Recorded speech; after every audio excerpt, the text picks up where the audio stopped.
खंडणी प्रकरणातील फरार आरोपी वाल्मिक कराड पोलिसांना शरण येण्याची शक्यता। वाल्मिक कराडचं लोकेशन ट्रेस झाल्याची माहिती। शेवटचा मुक्काम उज्जैनमध्ये। खंडणीचा आरोप असलेल्या आत्मसमर्पणाला का घाबरतायत? आमदार सुरेश धस यांचा सवाल। तर आका आणि काकामध्ये आत्मसमर्पणावरून द्वंद्व सुरू असल्याचा टोला। बीडमध्ये चिरमिरी घेऊन बंदुकीचे परवाने वाटले गेले। राखेचा धंदा करण्यासाठी बंदुकीचा परवाना कशासाठी लागतो?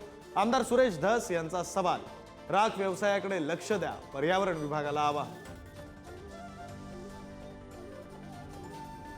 अभिनेत्री प्राजक्ता माळीच्या तक्रारीची महिला आयोगाकडून दखल। बीड आणि मुंबई पोलिसांना सुरेश धस यांच्यावर कारवाईचे निर्देश।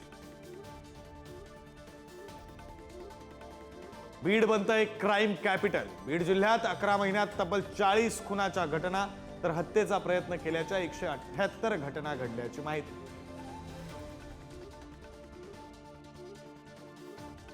पुण्यात मुंढवा परिसरातील हाय स्पिरिट पब कडून कंडोम आणि ORS पाकिटांचं वाटप। युवक काँग्रेसकडून पुणे पोलीस आयुक्तांकडे तक्रार। मात्र जनजागृती आणि सुरक्षेसाठी दोन्ही गोष्टी देत असल्याचा पबचा दावा। रायगड जिल्ह्यातील अलिबागच्या रेवदंड्यामध्ये 7 वर्षीय चिमुकलीवर बोटीत लैंगिक अत्याचार। पीडित मुलीच्या आईच्या तक्रारीनंतर 22 वर्षीय आर्यन कोटकर या नराधमाला अटक। शेतकऱ्याच्या मुलाला लग्नासाठी मुलगी बघून द्या। शेतमालाला भाव मिळत नसल्यानं भंडाऱ्याच्या तरुण शेतकऱ्यांची मुख्यमंत्री देवेंद्र फडणवीसांकडे मागणी।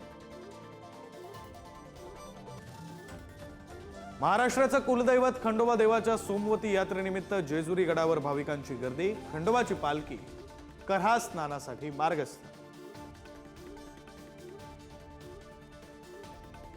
31 डिसेंबरला वणीचं सप्तशृंगी देवी मंदिर रात्रभर खुलं राहणार। नववर्षाच्या स्वागतासाठी होणारी संभाव्य गर्दी लक्षात घेऊन मंदिर प्रशासनाकडून निर्णय।